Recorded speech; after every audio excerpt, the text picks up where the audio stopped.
Salut tout le monde, j'espère que vous allez bien. Ça faisait un petit moment que je n'avais pas rallumé ma caméra et je dois vous dire que ça me manquait. Vous le savez peut-être, avec Émilie, on est maquilleuse freelance et en ce moment c'est vraiment une grosse période de travail pour nous. Et bien qu'on ait été un petit peu absente par ici sur YouTube, on vous a quand même fait quelques petites stories sur Instagram. Donc si vous ne voulez pas louper notre actualité, je vous conseille de nous rejoindre là-bas. Je vous mets notre profil juste ici. Alors pour la vidéo d'aujourd'hui, j'ai été très fortement inspirée par une vidéo de Charlotte de la chaîne It's Charlotte Time. Et du coup, j'ai trouvé que le thème de cette vidéo était vraiment très intéressant et j'avais très envie de le refaire à mon tour. Donc il s'agit tout simplement de tester et de voir quels sont les sous-tons en matière de fard à paupières, mais aussi, vous allez le voir, en termes de blush et de rouge à lèvres, qui nous vont le mieux. Donc pour faire cela, j'ai choisi deux palettes qui sont sorties très récemment dans la marque Too Faced et plus précisément dans la gamme Born This Way. Vous en avez une dans des tons chauds et une dans des tons froids. Et donc ça, c'est plutôt cool. Je me suis dit que c'était parfait pour le thème de cette vidéo. Pour la première palette, il s'agit de la Cold Smother Nude, donc qui est une palette de 6 fards à paupières dans laquelle vous pouvez retrouver 3 fards à paupières mat ainsi que 3 fards à paupières lumineux. Et vous avez la deuxième palette qui, elle, est avec des sous-tons chauds qui s'appelle la Warm Amber Nude, qui elle aussi contient 6 fards à paupières, dont 3 fards mat et 3 fards lumineux. Pour celles que ça intéresse, dans chacune des palettes, vous avez un petit miroir et ce sont des packaging en carton, donc très légers. Voilà, c'est des petits formats vraiment super pratique. Dans sa vidéo, Charlotte a fait un seul maquillage. Elle a testé d'un côté les sous-tons chauds et d'un autre côté les sous-tons froids. Et comme j'ai trouvé que je n'avais pas assez de travail en ce moment, j'ai décidé de m'en rajouter encore une petite couche supplémentaire en décidant de vous faire deux maquillages complets pour ma part. Mais bien sûr, je vous mettrai sur l'écran les deux maquillages côte à côte afin que vous puissiez vous faire une idée et me donner votre avis et me dire voilà lequel des deux vous préférez sur moi. Alors bien que ce ne soit pas le sujet, j'ai quand même décidé de vous montrer les différentes étapes du maquillage du teint. Ça sera vraiment très rapide, mais comme je sais que parmi vous, il y a beaucoup de petites curieuses qui vont me poser la question, je me suis dit que c'était intéressant de vous montrer ça ici. J'ai la peau propre, j'ai déjà appliqué ma routine de soins ainsi que ma crème solaire. Et pour hydrater mes lèvres, je vais appliquer le baume lèvres Cicavit Plus de la marque SVR. Pensez, si vous avez le temps, à toujours mettre un petit peu de baume hydratant sur vos lèvres en début de maquillage. Comme ça laisse vraiment le temps au produit de bien hydrater votre bouche. Ensuite, je vais appliquer le fixateur à sourcils de la marque Anlicia, qui est pour moi le meilleur sur le marché. C'est vraiment le fixateur qui marche le mieux sur moi et qui est vraiment indétrônable quoi. Le fixateur à sourcils est posé, ça lui laissera le temps de sécher le temps que je fasse mon teint. J'enchaîne maintenant avec ce produit de chez Charlotte Tilbury qui est le Hollywood Flawless, je crois que ça s'appelle comme ça. Tout s'est complètement effacé sur la bouteille et j'ai un petit peu la flemme d'aller voir sur Sephora comment il s'appelle. Et c'est tout simplement une base lumineuse que vous pouvez appliquer sur certaines zones de votre visage pour faire des points de lumière. Donc moi j'ai pris la teinte numéro 2 qui est la teinte claire, qui correspond plutôt bien à ma carnation. Et ensuite, je vais tout simplement fondre le produit avec mes doigts. Voilà, c'est un produit qui est assez transparent, donc vous ne risquez pas de faire de démarcation. Je trouve qu'un teint lumineux donne toujours beaucoup plus bonne mine et donne un effet plus rajeunissant qu'un teint complètement mat. Mais bon, ça c'est que mon avis. En tout cas, c'est ce que j'ai remarqué sur moi et sur mes clientes. Pour le fond de teint aujourd'hui, et très souvent en ce moment, j'ai choisi le fond de teint Double Wear d'Estée Lauder en teinte 2N1. Alors vraiment, ce fond de teint pour moi fait partie de mes produits confiance. C'est le type de produit que je ressors quand je sais que je vais avoir de longues journées de travail, que j'ai besoin d'avoir un produit qui est longue tenue, qui reste bien en place. Et donc pour parler de la teinte de ce fond de teint, parce que c'est important aussi au niveau des sous-tons, moi je suis sous-ton neutre. Voilà, je suis ni chaud ni froid, ce qui me permet après du coup de pouvoir jongler sur des maquillages au sous-ton chaud ou sur des maquillages au sous-ton froid. Et c'est donc pour ça que je vais garder le même fond de teint pour ces deux maquillages. Pour l'anti-cerne, j'ai choisi le Teint Idol Ultra Wear All Over Concealer en teinte numéro 250 ou 025. Je ne saurais dire laquelle des deux références est la bonne car il y en a deux sur le packaging. Et là aussi c'est un produit que j'aime beaucoup, c'est un produit confiance qui je sais va m'apporter de la longue tenue. Alors attention à ne pas trop en mettre si jamais vous avez une peau mature, un dessous d'œil un petit peu déshydraté. Préparez bien votre peau avant d'appliquer cet anti-cerne. Ce que j'aime dans cet anti-cerne, c'est qu'il a une texture qui s'associe bien à la texture du fond de teint. Ça, c'est quelque chose dont on ne vous parle pas souvent, mais il est important de bien associer les textures fond de teint et anti-cerne pour qu'elles aillent ensemble et qu'elles se fondent bien l'une dans l'autre. Et vous voyez tout de suite, on a un superbe résultat avec cet anti-cerne. Et bien sûr, j'en applique aussi sur les paupières afin de les unifier pour pouvoir mieux faire ressortir par la suite le travail des fards à paupières. J'en applique aussi un tout petit peu sur le coin externe, vraiment très légèrement, avec ce qu'il reste sur le pinceau pour camoufler la petite pigmentation que j'ai au coin des yeux et qui a tendance à faire tomber légèrement mon regard. Ensuite, pour redonner un petit peu de volume à mon teint, j'applique cette poudre bronzante de la marque Florasis. C'est vraiment un produit que j'adore. Et en ce moment, mon grand kiff, c'est d'appliquer ça directement par-dessus le fond de teint sans avoir poudré. Je ne sais pas pourquoi, en ce moment, c'est ce que je préfère. Peut-être parce qu'aussi, j'obtiens un meilleur résultat comme ça. Et donc, cette poudre bronzante, je m'en sers... Oula, j'en ai peut-être mis un petit peu beaucoup. Allez hop, on estompe. Et là, vous voyez tout de suite que d'appliquer une petite poudre bronzante, ça permet de redonner un peu de volume au visage. J'en mets très légèrement à la racine des cheveux parce que quand je bronze, j'ai tendance à prendre le soleil vraiment sur le haut du front. Bien sûr, n'oubliez pas d'en mettre un tout petit peu sur le nez, ça permet d'avoir une unité. Et je n'oublie pas d'appliquer un tout petit peu de poudre bronzante sur le cou, chose que je ne fais pas forcément en hiver, hein, car avec les écharpes, les manteaux et tout, je n'ai pas envie de me tacher, mais c'est vrai qu'en été, j'aime bien apporter cette petite unité parce qu'on a souvent le cou et le décolleté qui sont dégagés. Pour la poudre libre, là encore, j'ai choisi une poudre avec un sous-ton neutre qui correspond à ma carnation.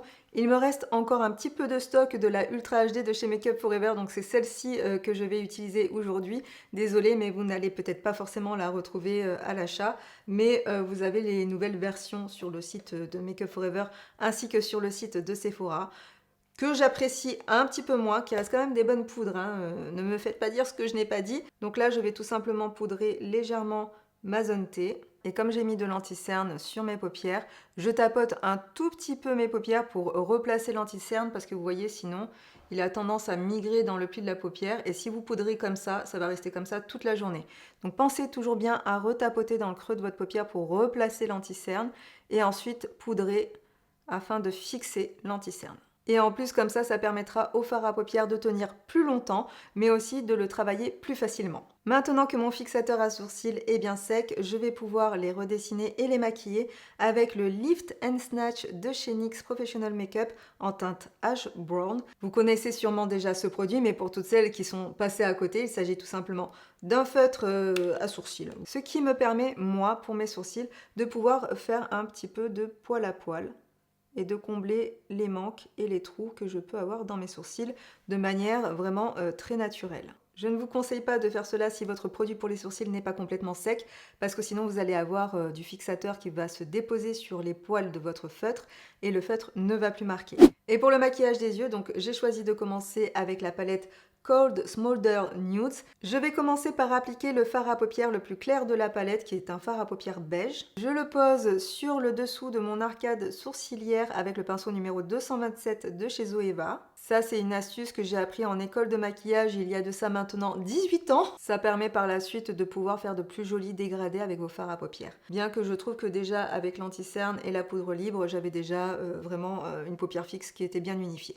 Mais bon, je trouve que ça apporte toujours un petit plus. Donc je vais continuer à maquiller mes yeux avec ce fard à paupières-ci, qui est vraiment une couleur intermédiaire qui me permettra de structurer la forme de mon œil. J'utilise toujours le même pinceau, le numéro 227, car je suis une grosse feignasse pour laver mes pinceaux et du coup moins j'en utilise et mieux je me porte, surtout en ce moment, je dois vous avouer. Et là je pose le fard à paupières dans le creux de mon œil et je le fais remonter très très légèrement vers mon arcade sourcilière afin de rééquilibrer la forme de mon œil et casser un petit peu cet effet paupière tombante que j'ai de plus en plus, vous le savez. Et surtout, ce qui est important là, quand vous appliquez votre fard à paupières, c'est de l'appliquer avec une pression vraiment très légère avec votre pinceau pour ne pas marquer votre œil, pour ne pas faire des taches et pour avoir un joli fondu au niveau de l'application du fard à paupières. Il vaut mieux rajouter des couches que prendre trop de produits, trop de fard à paupières sur votre pinceau, de trop appuyer avec votre pinceau, vous risquez des taches, vous n'arriverez pas à faire un joli dégradé, un joli fondu.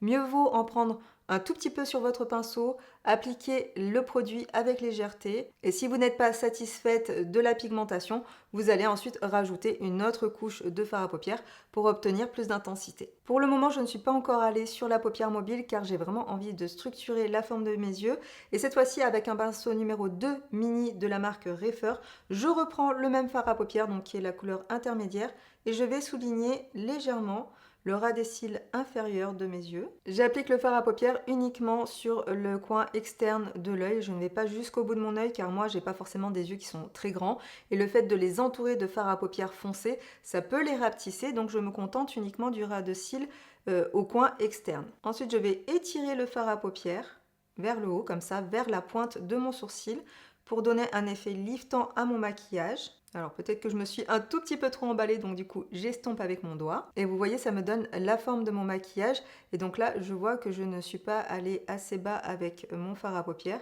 Je vais corriger tout ça et remplir le coin externe de mon œil pour lui donner plus d'intensité. Pour le moment, vous l'avez vu, j'ai utilisé cette couleur, donc qui est pour moi la couleur intermédiaire, qui n'est ni la couleur claire ni la couleur foncée. On pourrait dire aussi que c'est la couleur moyenne du maquillage. Cette couleur, je m'en sers vraiment pour structurer la forme de mon œil et pour pouvoir commencer déjà à créer un joli dégradé. Je vais ensuite incorporer la couleur la plus foncée dans ce maquillage pour donner encore un peu plus d'intensité. Bien sûr, si vous n'aimez pas les maquillages trop intenses, vous pouvez vous contenter uniquement de la couleur intermédiaire et de mettre ensuite un petit fard lumineux ou de rajouter peut-être le beige pour finir de fondre tout ça et de mettre un petit peu de mascara et c'est terminé. Moi j'ai quand même envie d'utiliser cette palette au maximum, donc je vais prendre la couleur la plus foncée. Je reprends mon petit pinceau numéro 2 de chez Refer, c'est le numéro 2 mini, attention, ce n'est pas le numéro 2 normal. J'applique la couleur au ras des cils inférieur, comme je vous disais tout à l'heure, vraiment dans le coin externe de mon œil. Et quand j'applique cette couleur, je fais bien attention de ne pas complètement recouvrir la couleur moyenne. C'est pourquoi j'en applique quand même beaucoup moins que la couleur que j'ai appliquée auparavant. J'espère que c'est assez clair pour vous. Et là, encore une fois, je reprends le même pinceau, la même couleur la plus foncée, et je vais en appliquer au ras des cils supérieurs, comme si je faisais un eyeliner. Là, le but n'étant pas d'avoir un trait bien net, mais juste d'intensifier le ras des cils supérieur. Et je fonds ensuite avec mon pinceau numéro 227 de chez Zoeva que j'ai utilisé pour appliquer la couleur intermédiaire pour fondre cette couleur plus foncée. Alors voici ce que pourrait donner à peu près le maquillage des yeux si je me contentais uniquement des fards à paupières mat. Bien sûr, il faut aussi s'imaginer que j'ai rajouté une ou deux couches de mascara pour intensifier la couleur des cils. Et donc là, au coin interne, je vais appliquer cette couleur, donc qui est la couleur la plus foncée des fards à paupières lumineux qui se trouve dans cette palette. Je vais tenter de l'appliquer au pinceau. J'ai un petit peu peur parce qu'en général, les fards à paupières lumineux, il vaut mieux les appliquer au doigt. Mais bon, j'ai pas envie de me salir tous les doigts, surtout que là, c'est une couleur qui est quand même assez foncée. Ça a l'air assez volatile, hein. J'espère que je ne vais pas m'en mettre partout. Et donc, je vais appliquer cette couleur uniquement au coin externe de mon œil. En fait, je vais tout simplement repasser par-dessus les fards à paupières mat en respectant l'ordre des couleurs, c'est-à-dire clair, moyen et foncé. Donc je vais garder le dessous d'œil avec des fards à paupières mat, mais les fards à paupières lumineux seront appliqués sur le dessus de mon œil. Bon, vu qu'au pinceau ça ne rendait pas grand-chose, j'y vais finalement au doigt et effectivement j'ai beaucoup plus d'intensité au doigt. Et là je sens vraiment au doigt que ce sont des fards à paupières qui sont quand même assez crémeux et c'est donc pour ça que j'avais du mal à les prélever avec le pinceau. Sur le bourbier de mon œil, j'applique ensuite ce fard à paupières qui est la couleur intermédiaire des fards à paupières lumineux de cette palette. Donc là aussi, je l'applique au doigt car on est exactement sur la même texture que le fard à paupières lumineux précédent. Je vais finir avec ce fard à paupières donc qui est le plus clair des fards à paupières lumineux et comme ça, j'aurai utilisé tous les fards à paupières de cette palette. Je suis assez fière de moi, c'est cool. Et comme d'habitude, je n'oublie pas de le remonter légèrement au-dessus de mon pli, sinon ça risque de fermer mon œil. Vous voyez, en remontant les fards à paupières, ça ouvre un peu plus mon œil, ça le rééquilibre. Et je pense que je vais aller me laver les mains parce que j'en ai partout. Avant de mettre le mascara, je voulais quand même vous montrer que de ce côté, j'ai eu quelques petites chutes. C'est dû tout simplement au fait que j'ai appliqué le fard à paupières lumineux avec mon pinceau, car vous voyez, de ce côté, je n'ai pas de chute. Et en fait, ici, j'ai directement appliqué les fards lumineux au doigt. Donc, je vous conseille vraiment de les appliquer avec les doigts, hein, pas du tout avec les pinceaux. Mais voilà, un petit coup de pinceau léger et vous voyez, les chutes sont parties et finalement, je n'ai pas du tout sali mon teint. Voilà, j'ai posé mon mascara hors caméra parce que là, vraiment, aucun intérêt de voir si le sous-ton me convient. Un mascara noir reste un mascara noir. Maintenant, je viens de sortir tous mes blushs roses pour voir celui qui irait le mieux avec mon maquillage du jour, car le rose étant généralement une couleur froide, sauf qu'il existe aussi des roses plutôt chauds. Donc là, on va vraiment se rendre compte de la différence. Ma petite astuce pour voir quel est le blush qui irait le mieux, c'est que je les pose directement près de mon visage et je compare par exemple celui qui serait peut-être le plus sympa. Alors peut-être que j'ai envie de rester sur quelque chose d'un petit peu plus mat. Oh là là, j'hésite. Celui-ci est quand même beaucoup plus bonne mine, plus lumineux, celui de chez RMS Beauty. Je vais peut-être d'abord appliquer un blush mat. Je vais prendre celui de chez Benefit qui est un peu plus rose, un peu plus froid. Donc là, je l'applique avec un pinceau de chez Jessup. C'est un petit pinceau d'un kit que j'aime beaucoup. Je trouve qu'il est assez précis. Moi, comme j'ai des petites joues et des petites pommettes, il me faut un petit pinceau. Sinon, je me fais un blush comme ça sur tout le visage. Je reprends mon pinceau fond de teint et je le fonds légèrement à mon teint. Je termine le maquillage avec un crayon contour des lèvres dans les tons rosés. Et ensuite, j'applique un petit gloss par-dessus pour donner un peu plus de volume à ma bouche. Et voici le résultat de ce premier maquillage terminé.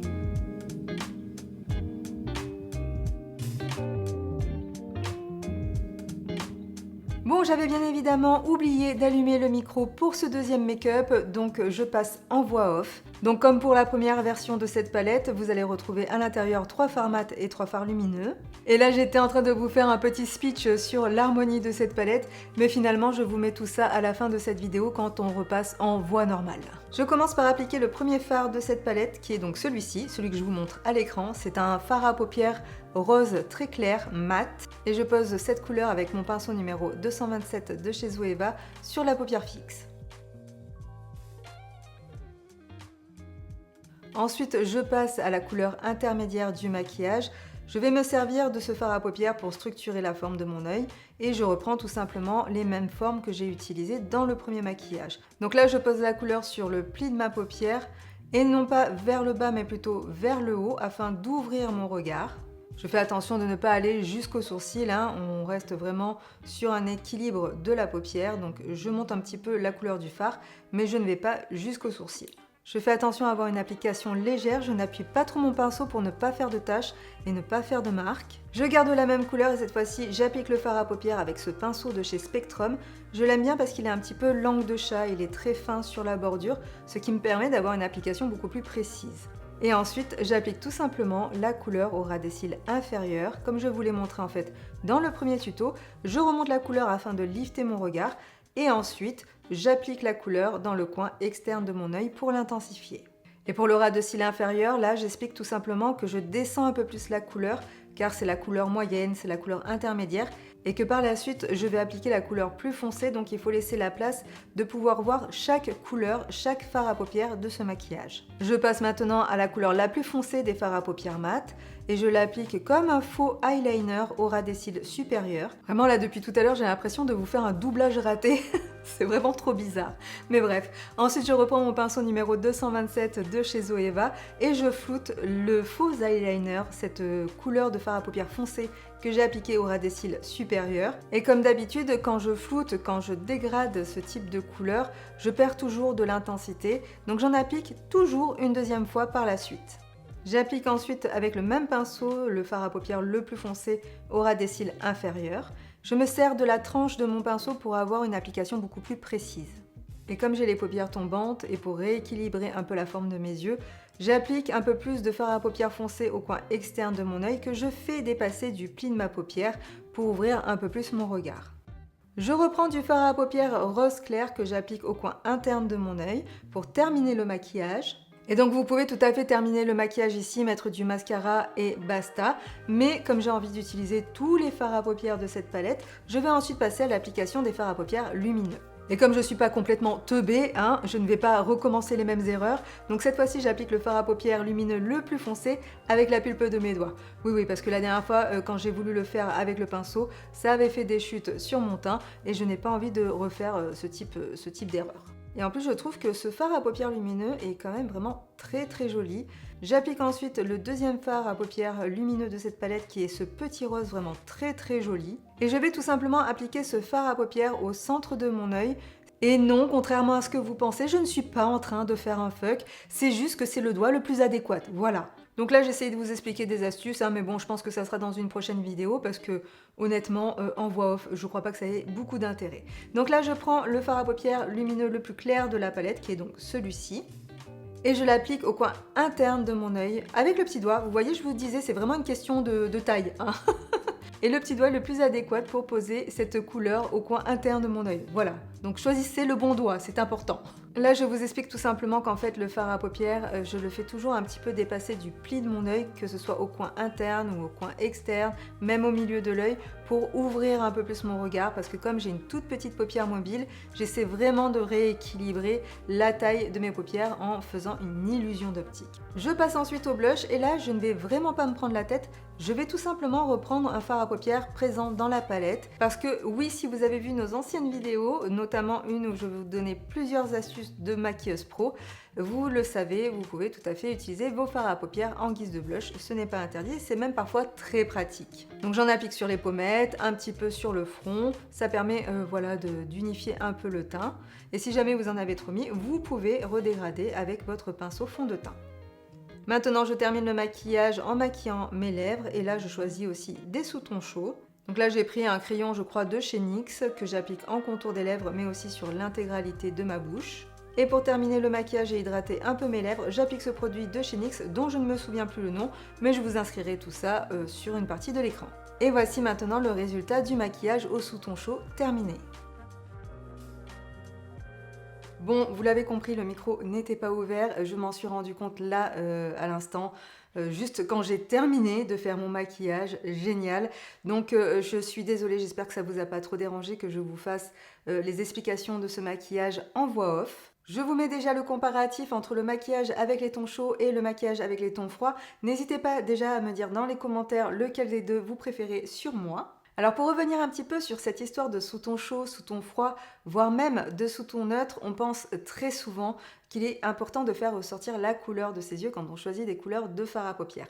Alors moi je pense que le plus important c'est surtout de choisir des couleurs de fard à paupières qui aillent bien sûr avec la couleur de vos yeux, mais qui aillent aussi avec votre sous-ton de peau et avec la couleur de vos cheveux. C'est ça vraiment qui est important, de créer une belle harmonie quand vous faites un maquillage. Je vais prendre un exemple. Vous avez les yeux bleus, mais vous avez un sous-ton de peau qui est rosé, vous avez des cheveux qui sont plutôt cendrés. Quand vous allez mettre des sous-tons chauds, tout ce qui est orange, marron, chaud, etc., qui sont censés normalement faire ressortir la couleur des yeux bleus, ces couleurs-là vont jurer avec votre carnation. Si vous avez un sous-ton froid, un sous-ton plutôt rosé, et que vous allez mettre du orange par-dessus, ça ne va pas du tout aller. Alors certes, vous allez peut-être faire ressortir un peu plus la couleur de vos yeux, mais toutes ces couleurs-là vont faire tache sur la couleur de votre peau, sur votre carnation. Il va falloir du coup trouver des sous-tons un peu plus froids, ou du moins des sous-tons neutres pour faire ressortir la couleur de vos yeux, ou alors vous allez appliquer ces sous-tons chauds vraiment par toutes petites touches. Mais après, suivant les personnes, ce n'est pas quelque chose qui est forcément important. Par exemple, pour moi, faire ressortir la couleur de mes yeux, c'est vraiment quelque chose qui ne m'intéresse pas forcément. Moi, je cherche plutôt à avoir un maquillage qui me plaît, un maquillage qui soit harmonieux et qui corresponde bien à ma personnalité. Parce que là aussi, ça va être très très important de choisir et de porter un maquillage qui vous plaise. Donc très souvent dans les commentaires, vous nous demandez la formule magique qui pourrait vous aller. Déjà, sachez qu'il est très difficile de vous conseiller en ne vous voyant pas en vrai. Même des fois, quand vous nous envoyez des photos, pour nous, c'est difficile de vous dire que telle ou telle couleur vous irez parce que déjà, on ne vous a pas en face de nous. Il faudrait discuter quand même quelques minutes avec vous pour savoir ce qui vous plairait, ce qui vous conviendrait. Il y a des personnes qui préfèrent des maquillages très naturels, d'autres personnes qui préfèrent des maquillages très sophistiqués. Je sais que très souvent, j'ai des clientes que je verrais bien dans tel sous-ton de maquillage ou tel autre sous-ton, plutôt dans des sous-tons chauds, plutôt dans des sous-tons froids, mais ma cliente a l'habitude de se voir avec l'inverse. Et je sais que si je pars dans d'autres couleurs, elle ne se sentira pas à l'aise, elle ne se reconnaîtra pas. Et du coup, je vais essayer de faire un maquillage qui correspond à sa personnalité et à ses goûts. Et maintenant, concernant mon avis sur ces fameuses palettes, si vous les avez testées, je serais très curieuse de savoir ce que vous en pensez.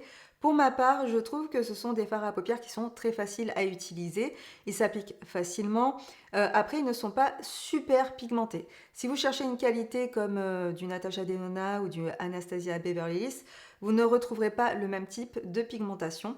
Mais je trouve que c'est en ça que ces palettes sont intéressantes, c'est que vous ne serez pas forcément obligé de faire super attention à l'application, vous ne risquez pas trop de vous louper avec ces palettes. Comme vous pouvez le voir, vous avez quand même un joli résultat. Les fards à paupières lumineux ont une belle intensité, ils sont bien lumineux, ils sont bien brillants. Voilà, après si vous n'aimez pas les fards de ce type, peut-être que je ne vous conseillerais pas d'acheter ces palettes parce que vous avez la moitié des fards justement qui sont avec ces effets-là. Mais pour ma part, je trouve que ce sont des petites palettes très pratiques à utiliser, qui sont faciles à transporter partout. Elles se ferment aussi bien, là où par exemple la The Natural Nudes était fermée qu'avec un simple petit aimant. Alors moi, j'ai jamais vraiment trop eu de problème à ce niveau-là, mais je trouve que c'est quand même toujours bien de sécuriser ces palettes avec un petit système qui permet de bien enclencher la fermeture. Et dernière petite chose qui me semble quand même assez importante de relever par rapport à ces palettes, c'est que pour moi, ce ne sont pas vraiment des palettes au sous-ton froid et au sous-ton chaud. Celle-ci est plutôt pour moi un sous-ton neutre. Pour moi, les sous-tons froids, ce sont vraiment des couleurs qui contiennent du bleu à l'intérieur. Alors oui, on est plus sur un gris froid que sur un gris chaud, mais quand même, je trouve que c'est plus neutre que froid. Et pour cette palette qui est censée être une palette avec des sous-tons chauds, hormis ce fard à paupières qui est dans les tons orangés, vous voyez ici, nous avons quand même du rose. Je veux dire, quand vous prenez cette palette de chez Natasha Denona, par exemple, vous voyez bien avec ces fards qu'on pense plus au coucher du soleil, plus à l'été, et qu'on est plus sur des sous-tons chauds. Quand je mets cette palette-ci à côté, vous vous rendez compte qu'elle a quand même des sous-tons qui sont un peu plus froids, un peu plus rosés. Les sous-tons chauds, ce sont en fait toutes les couleurs qui contiennent du orange, du jaune à l'intérieur. Donc vraiment, on part sur des couleurs qui contiennent beaucoup de jaune. Ce qui apporte vraiment les sous-tons chauds à ce maquillage, c'est ce fard à paupières. Vous voyez, c'est celui qui a apporté ce petit côté orange. Mais si on l'enlève de la palette, on se retrouve vraiment avec des fards soit plutôt neutres, soit plutôt au rose. Et le rose, pour moi, c'est plus une couleur froide, bien qu'il y ait quand même des roses qui sont plus chauds et des roses plus froids. Plus votre rose va contenir du bleu, plus il va être froid. Là, effectivement, on n'est pas dans un rose qui est très froid, bien que je trouve qu'on voit quand même des petites notes de bleu à l'intérieur. Et là, au niveau de cette couleur-là, on aurait pu faire un peu plus chaud pour avoir justement une palette avec des sous-tons chauds. On aurait pu faire peut-être un beige un peu plus neutre ou un peu plus orangé. Écoutez, ça c'est juste mon avis, dites-moi vous ce que vous en pensez. Donc vous allez me demander comment sait-on si les sous-tons chauds ou les sous-tons froids nous correspondent mieux. Eh bien écoutez, moi je serais tentée de vous dire que référez-vous plutôt à votre carnation. Moi je sais que je suis un sous-ton neutre, mais toutes les couleurs au sous-ton chaud me vont quand même beaucoup mieux l'été quand je prends un peu de couleur. L'hiver, j'aurais plutôt tendance à me tourner vers des sous-tons froids. Parce que bien que vous voyez qu'aujourd'hui ce maquillage me va bien, je trouve que quand même le orange a un petit peu plus de mal à se fondre à ma carnation. Et au niveau du maquillage des yeux aujourd'hui, comme il y a cette petite touche de rose, ce maquillage me va plus que si j'avais appliqué des fards à paupières avec que des couleurs orangé, marron, jaune. Et au niveau de la texture des fards, je dois dire que ce sont des fards qui ne font pas de chute. Pour le premier maquillage, j'ai eu quelques chutes avec les fards à paupières parce que j'avais essayé justement d'appliquer les fards à paupières lumineux avec mon pinceau. Donc voilà, faites bien attention. Autant les fards à paupières mat, je trouve que si vous les chauffez un petit peu d'abord sur le dos de votre main, vous n'aurez aucune chute. Autant les fards à paupières lumineux, il faut vraiment bien les presser avec la pulpe de votre doigt. Et là, dans ces cas-là, vous n'aurez aucun souci. J'espère que j'ai bien fait le tour de toutes les choses que j'avais à vous dire, non seulement sur ces palettes, mais aussi tous les petits conseils que je pouvais vous donner concernant les sous-tons chauds et les sous-tons froids. Vous pouvez retrouver ces petites palettes sur le site de Sephora. Vous pouvez aussi les retrouver en magasin. Je vous mets les liens dans la barre d'infos si jamais vous avez envie de vous les procurer. Merci à toutes les personnes qui passent par ces liens affiliés. Ça nous permet de gagner une petite commission dessus sans que ça vous coûte plus cher. Et en plus, du coup, ça permet de soutenir notre travail. Donc, merci à vous. Avant de terminer cette vidéo, et puisque je la publie durant le week-end de la fête des mères, je voulais apporter tout mon soutien à toutes les personnes qui, comme moi, n'ont plus leur maman. On ne se rend pas compte à quel point ça peut être dur, justement, ce type de fête. Voilà, je vais pas m'étendre plus là-dessus parce que mon but n'est pas non plus voilà, de faire pleurer dans les chaumières. Je pense très fort à vous, je vous apporte tout mon soutien. Serrons-nous les coudes. Et quant aux autres, si jamais vous êtes maman, profitez-en un maximum. Fêtez bien ça. J'espère que vous aurez un week-end ensoleillé pour profiter de votre famille. Je vous fais plein de bisous. Je vous souhaite une excellente journée. Prenez bien soin de vous. Et on se retrouve très bientôt ici sur YouTube. Bye bye.